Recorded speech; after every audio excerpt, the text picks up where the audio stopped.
தேவ சமூகத்தில் நாம் இருக்கிறதும், தேவ சமூகத்தில் நிலைத்திருக்கிறதும், நீடித்த நாட்களில் இருக்கிறதும், பச்சை மர ஒலிவ மர கன்று போல் என் ஆலயத்தில் நான் வீட்டு இருக்கிறதும் சாதாரண காரியம் அல்ல என்று நான் சொல்ல வருகிறேன். தேவ சமூகத்தை விட்டு துரத்திடும். இங்கே கொரிந்தியரில் பவுல் சொல்லுகிறார், எதை கேட்டாலும் மனைவி அந்த சகோதரிகள் இடத்துல பவுல் அடிக்கிறார், எழுதுகிறார் தன் நிருபத்தில், எதை கேட்டாலும் புருஷனத்தில் வீட்டில் கேட்டு வந்துருங்க. சபையில் இருந்து குசு குசு குசு குசுன்னு பேசக்கூடாது. இங்கே ஒரு பிரசங்கம் போய் கொண்டிருக்கும், இவங்க ஒரு பிரசங்கம் பண்ணுவாங்க.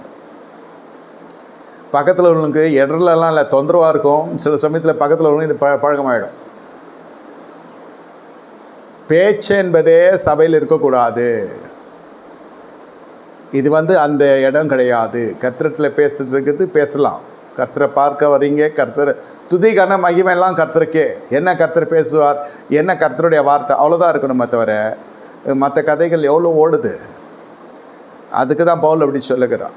இங்கு தனிப்பட்ட விதத்தில் இந்த பழக்கம் இருந்தால் தான் நீங்கள் 10 பேரை பார்த்தாலும் பேசுகிற பொழுது பயம் இருக்கும். தேவ பயம் இது. ஒரு ஊழியரை குறித்து பேசலாம், பல செய்திகள் வரலாம். பிரியமானவர்களே, ஊழியக்காரர்களை குறித்து அது அவங்க செய்தாங்களோ செய்யலையோ, அது உண்மை நிலவரம் என்னன்னாலும் நமக்கு தேவையில்லை. ஏங்க நம்மளுக்கு அது சத்திய மார்க்கத்தார் நம்ம சபை மந்தையில் இருக்கிற ஆடுகளுக்கு நான் கட்டளையாகவே சொல்லுகிறேன், அன்போடு சொல்லுகிறேன்.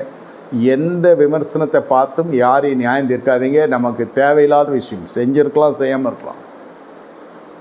Please don't divert your concentration. இது பிசாசு உங்களுடைய கவனத்தை திசை திருப்புது.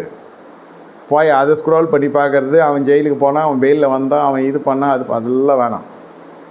வேதத்தை திறந்து பாருங்கள், அதுக்கே நேரம் கரெக்டாக இருக்கும்.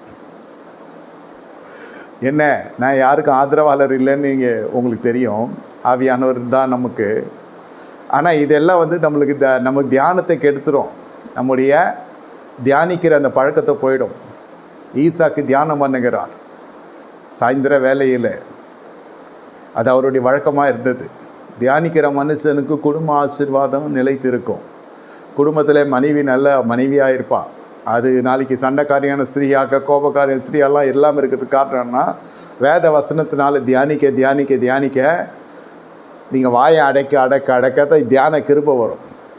நீங்கள் வாயை அடக்காமல் இருந்தால் தியான கிருபை வராது. தியான கிருபை இல்லைனாக்கா குடும்பத்தில் அந்தமாக கற்ற வச்சுருவீங்க நீங்கள். ஏன்னா நான் வாய் சும்மா இல்லாமல் நான் என்ன பேசிட்டேன்னா, இன்னொரு மோனை என்ன பண்ணோம், அடுத்த எண்டு அது லபோதிபோன்னு கற்றோம் நம்ம. இது வீட்டம்மா மட்டும் இல்லை, எந்த அம்மா எந்த ஐயாவாக இருந்தாலும் சரி, ஒருத்தனை கத்த வைக்கிறதும் ஒருத்தனை சீறி பாய வைக்கிறதும் நம்முடைய கருத்தில் இருக்கிறது என்ற உத்தரவாதத்தை விசுவாசிகள் எடுத்துக்கொள்ள வேண்டும். எவ்வளோ கோபம் கொண்டவன் வந்தாலும் நீங்கள் பேச